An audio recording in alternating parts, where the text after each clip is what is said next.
आपकी API 500 users पर slow हो गई, 1000 पर टाइम आउट और 5000 पे तो सर्वर ही क्रैश हो गया।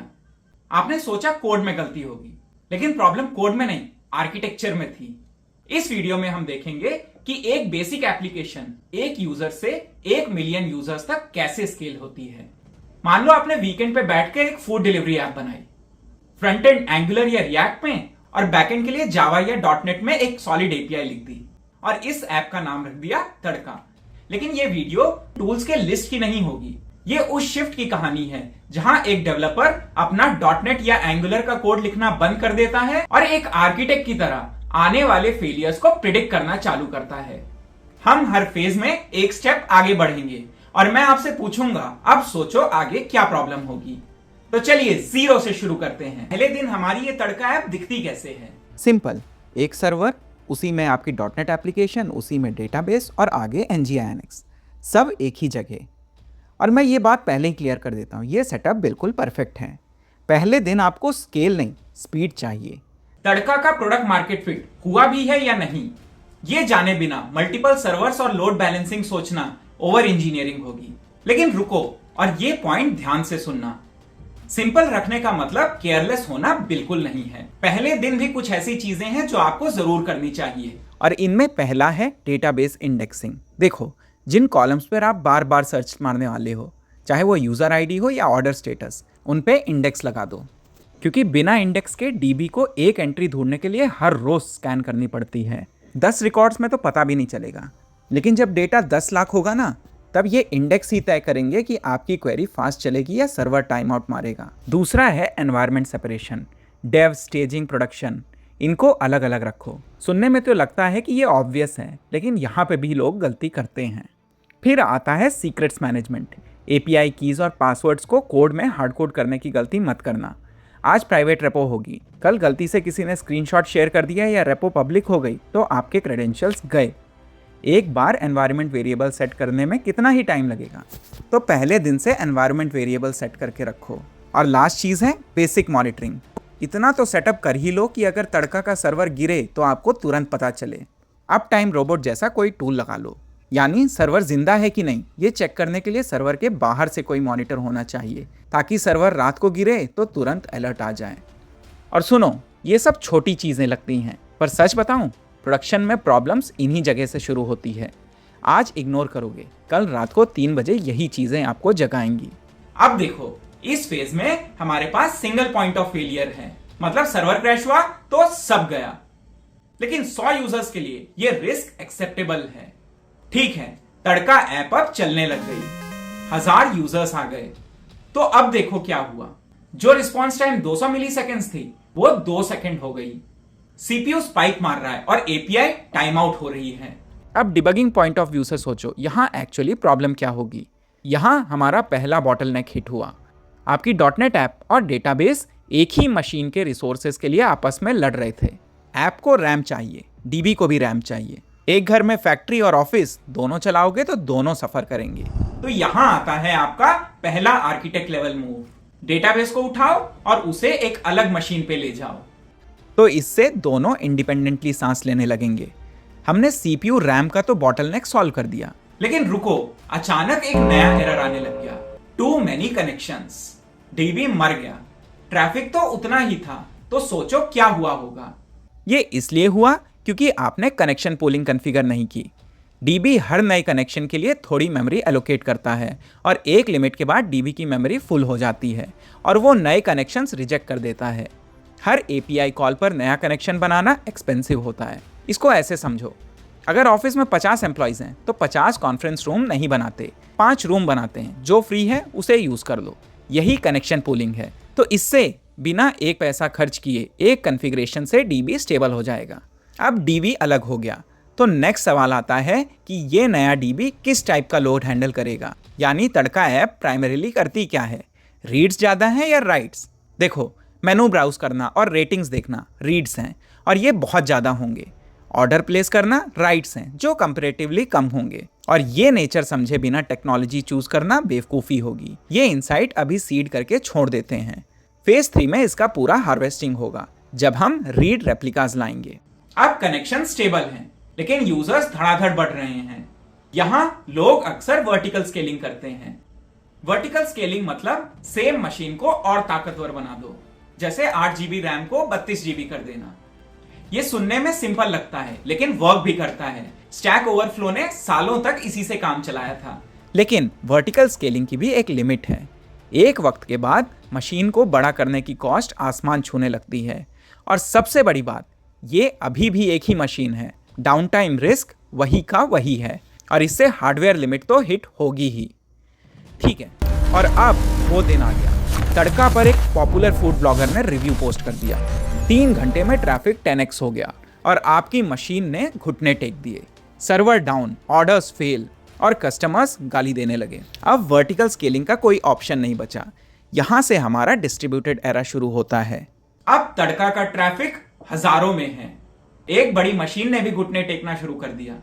तो हम हॉरिजॉन्टल स्केलिंग की तरफ चलते हैं, यानी एक बड़ी मशीन की जगह छोटे छोटे मशीन्स यूज करना। अब यहां जब मल्टीपल सर्वर्स हैं तो सवाल आता है कि यूजर की रिक्वेस्ट किस सर्वर पे जाएगी, और यहां एंट्री होती है लोड बैलेंसर की। लोड बैलेंसर राउंड रॉबिन या लीस्ट कनेक्शंस जैसे स्ट्रेटेजीज यूज करके देखता है कौन सा सर्वर फ्री है और वहां रिक्वेस्ट भेज देता है। और सबसे इंपॉर्टेंट, ये लगातार हेल्थ चेक्स करता रहता है।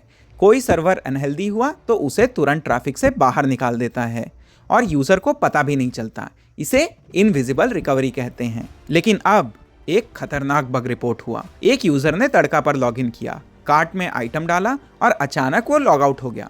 अब सोचो यहाँ क्या हुआ होगा। यूजर ने लॉगिन किया सर्वर ए पर, डेटा वहां की मेमोरी में सेव हो गई। अगली रिक्वेस्ट पर लोड बैलेंसर ने उसको सर्वर बी पर भेज दिया। बी को तो पता ही नहीं था ये यूजर कौन है।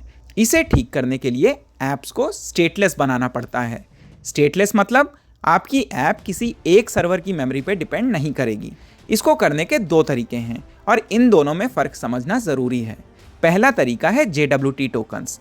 सेशन डेटा सीधा टोकन में ही एनकोड कर दो जो क्लाइंट के पास रहेगा। कोई सर्वर साइड स्टोरेज नहीं, कोई शेयर डिपेंडेंसी नहीं।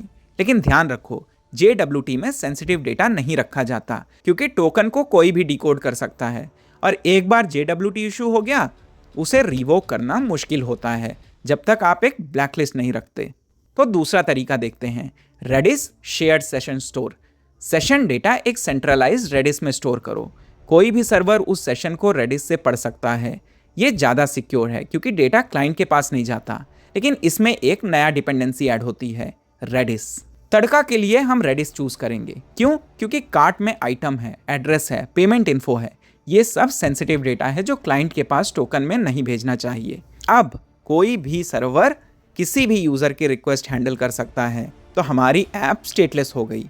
ऐप टियर तो ठीक हो गया, लेकिन अब DB चिल्लाने लगा। हमने पहले भी डिस्कस किया था, तड़का पर ऑर्डर कम लोग करते हैं पर मेनू और रेटिंग्स हजारों लोग देखते हैं। याद है फेज 2 में हमने रीड वर्सेस राइट सीड किया था? वो हार्वेस्ट टाइम आ गया है। हर रीड रिक्वेस्ट सीधा प्राइमरी DB पे जा रही है। तो इसका फिक्स क्या है? रीड रेप्लिकास, यानी एक प्राइमरी DB जहां सिर्फ नया डेटा लिखा जाएगा और उसकी 2 कॉपीज यानी रेप्लिकास जहां से सिर्फ डेटा पढ़ा जाएगा। तो यहां से 80% रीड ट्रैफिक अब प्राइमरी से हट गई। पर इसमें भी एक टेक्निकल पंगा है। प्राइमरी पे डेटा लिखा और 50 मिलीसेकंड में रेप्लिका से पढ़ने गए तो डेटा मिला ही नहीं। इसे कहते हैं रेप्लिकेशन लैग, यानी प्राइमरी से रेप्लिका तक डेटा सिंक होने की देरी। और ध्यान से सुनो, ये सिर्फ तड़का की प्रॉब्लम नहीं है, ये हर डिस्ट्रीब्यूटेड सिस्टम की एक फंडामेंटल प्रॉब्लम है। और यहां एंट्री होती है कैप थ्योरम की। इसमें 3 प्रॉपर्टीज होती हैं, कंसिस्टेंसी, अवेलेबिलिटी और पार्टीशन टॉलरेंस। देखो, डिस्ट्रीब्यूटेड सिस्टम में नेटवर्क पार्टीशंस यानी सर्वर के बीच का कनेक्शन टूटना तो होगा ही, उसे आप रोक नहीं सकते। तो P तो मैंडेटरी है। अब बचा C और A। जब नेटवर्क में पंगा होता है तो आपको कंसिस्टेंसी और अवेलेबिलिटी में से किसी एक को चुनना पड़ता है। या तो आप सिस्टम को बोल दो, भाई जब तक सब सिंक नहीं होता रिस्पॉन्स मत देना, यानी स्ट्रॉन्ग कंसिस्टेंसी। या फिर आप बोल दो, डेटा थोड़ा पुराना चलेगा लेकिन सिस्टम डाउन नहीं होना चाहिए, यानी हाई अवेलेबिलिटी। तो इसका कोई एक सही आंसर नहीं होता। बैंक के लिए कंसिस्टेंसी भगवान है, लेकिन सोशल मीडिया फीड के लिए अवेलेबिलिटी ज़्यादा ज़रूरी है। अब तड़का में देखते हैं इसको। जब रेस्टोरेंट की रेटिंग यूज़र देख रहा हो तो उसे ये फ़र्क नहीं पड़ता कि उसे 4.2 स्टार्स मिले हैं या 4.3। यहाँ अवेलेबिलिटी ज़्यादा इंपॉर्टेंट है। सिस्टम हमेशा ऑन रहे, थोड़ा लैग चलेगा। इसीलिए हम रीड रेप्लिकास के साथ एपी चूज करेंगे, रेप्लिकेशन लैग एक्सेप्ट करेंगे। और ये डिसीजन आर्किटेक्चर का कोर है। टूल्स बाद में आते हैं, पहले ये डिसाइड होता है। इस पे एक डेडिकेटेड एपिसोड हो सकता है, लेकिन अभी के लिए इतना समझ लो कि ये ट्रेड ऑफ एग्जिस्ट करता है और हर सिस्टम के लिए ये चॉइस अलग होती है। अब फाउंडेशन तो बन गई, लोड बैलेंसर हैं, स्टेटलेस ऐप सर्वर्स हैं और रेप्लिकास भी हैं। तो बहुत सारे लोगों को लगता है बस स्केलिंग कंप्लीट हो गई, लेकिन भाई अभी तो असली खेल शुरू हुआ है। अब सिस्टम अचानक क्रैश नहीं होगा, वो धीरे धीरे स्लो होता जाएगा। यूजर एक्सपीरियंस क्वाइटली डिग्रेड होगी और आपको पता भी नहीं चलेगा। इसीलिए लेवल 4 पे सिस्टम को हम स्मार्ट बनाएंगे। सबसे पहले बात करते हैं कैशे की और एक सिंपल सवाल से शुरू करते हैं। तड़का ऐप पर कितना ऐसा डेटा है जो बार बार मांगा जाता है लेकिन बदलता नहीं? होम पेज के टॉप 10 रेस्टोरेंट्स या यूजर का प्रोफाइल नेम और फोटो, हर रिक्वेस्ट पर इनके लिए डेटाबेस का दरवाजा खटखटाना बेवकूफ़ी होगी। जो चीज़ बार बार चाहिए उसे पास में रख लो। यही सिंपल आइडिया है रेडिस का। ये एक इन मेमोरी स्टोर है, डेटा रैम में रहता है, डिस्क पर नहीं। डेटाबेस क्वेरी अगर 100 मिलीसेकंड्स ले रही है तो रेडिस 1 मिलीसेकंड में ही काम कर देगा। ये सिर्फ स्पीड नहीं, डायमेंशन ही अलग है। इसको किराना की दुकान से समझो। पीछे एक बड़ा गोडाउन है, मतलब डेटाबेस, जहाँ हज़ारों आइटम्स हैं, लेकिन काउंटर के पास भैया ने क्या रखा है? Maggi, chips, chocolate. ये कैशे है। कस्टमर आया और बोला भैया मैगी देना, सीधा काउंटर से उठाया और दे दिया। यहाँ गोडाउन तक जाने की मेहनत बच गई। लेकिन यहाँ अब एक प्रॉब्लम आती है। मान लो गोडाउन में कुछ रेट बदल गए, लेकिन काउंटर पर अभी भी पुराना रेट लिखा है। इसे कहते हैं कैशे इनवैलिडेशन। कंप्यूटर साइंस की सबसे मुश्किल प्रॉब्लम्स में से एक। इसको हैंडल करने के 3 तरीके हैं। पहला TTL, time to live. Cache को एक्सपायरी डेट दे दो, मान लो 10 मिनट। तड़का के रेस्टोरेंट मेनू के लिए परफेक्ट है। थोड़ा पुराना डेटा चलेगा लेकिन 10 मिनट बाद अपने आप रिफ्रेश हो जाएगा। दूसरा राइट थ्रू। जब डीबी में लिखो साथ साथ कैशे भी अपडेट करो। तड़का का शॉपिंग कार्ट यहाँ आता है। स्टेल कार्ट मतलब यूज़र को लगेगा आइटम गायब हो गई, वहाँ हम रिस्क नहीं ले सकते। और तीसरा है कैशे असाइड। ऐप पहले कैशे चेक करेगी, नहीं मिला तो डीबी से लाकर कैशे में भर देगी। जब डीबी अपडेट हो तो कैशे उड़ा दो, मतलब एविक्ट कर दो। ये फ्लेक्सिबल है और सबसे पॉपुलर है। और हाँ, हर चीज़ कैश नहीं होती। हाईली डायनेमिक या क्रिटिकल डेटा को ब्लाइंडली कैश करना डेंजरस हो सकता है। अब इनमें कौन सा यूज करना है, ये कोड का डिसीजन नहीं, बिजनेस डिसीजन होता है। डेटा कितना क्रिटिकल है वो तय करेगा आपका पैटर्न क्या होगा। और याद रखना, रेडिस सिर्फ कैशिंग के लिए नहीं है, आपका सेशन स्टोरेज, रेट लिमिटिंग और डिस्ट्रीब्यूटेड लॉक्स भी यहीं से हैंडल होंगे। चलो, कैशे लगाने से डीबी की सांस में सांस आई। अब एक और इशू डिस्कस करते हैं। आपके सर्वर पर सिर्फ एपीआई कॉल्स नहीं आते। तड़का ऐप के restaurant photos, icons, CSS, JavaScript bundles, ये सब स्टैटिक कंटेंट है जो बदलता नहीं। मान लो 10,000 यूजर्स ने ऐप खोली और हर किसी ने 20 इमेजेस लोड की। 2 लाख इमेज रिक्वेस्ट सीधा आपके मेन सर्वर पर। वो सर्वर जो कॉम्प्लेक्स API लॉजिक के लिए बना था, अब सिर्फ फोटो सर्व करने में बिजी है। तो सिस्टम तो स्लो होना ही है।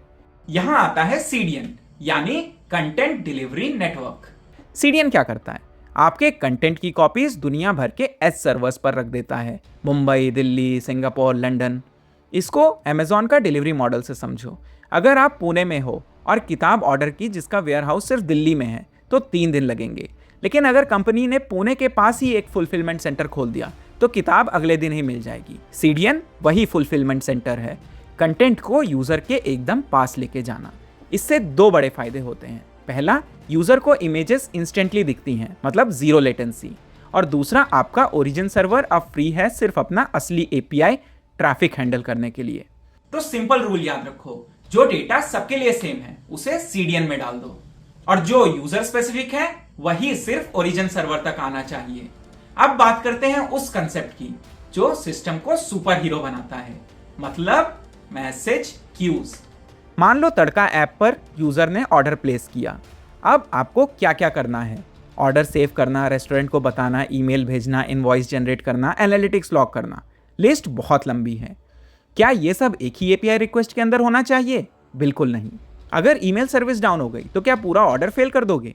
या अगर फ्रॉड सर्विस स्लो है तो क्या यूजर 10 सेकंड तक सिर्फ स्क्रीन घूरता रहेगा?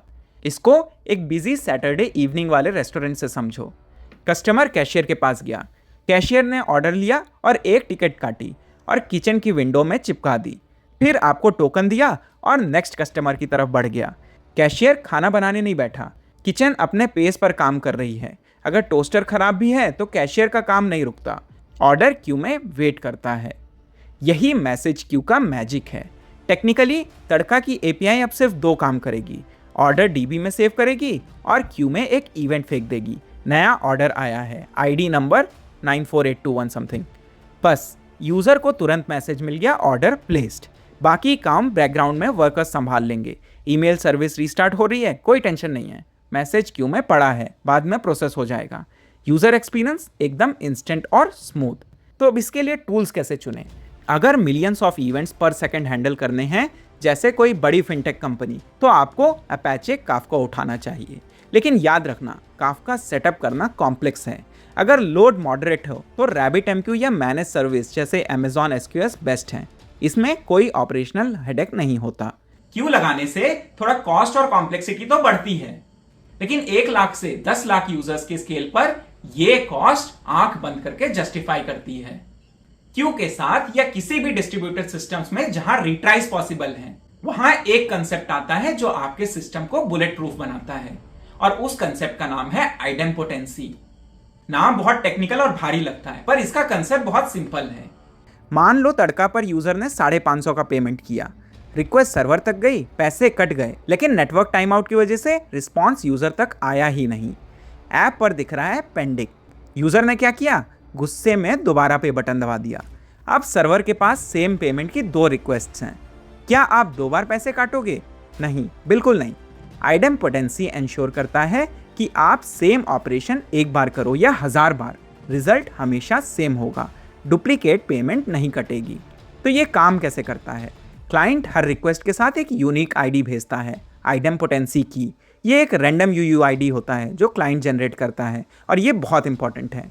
सर्वर पहली बार रिक्वेस्ट आते ही उसे प्रोसेस करता है और उस की को डीबी में प्रोसेस्ड मार्क कर देता है। अब अगर वही सेम की दूसरी बार आई तो सर्वर उसे दोबारा प्रोसेस नहीं करेगा, वो सीधा पुराना वाला सक्सेस रिस्पॉन्स रिटर्न कर देगा।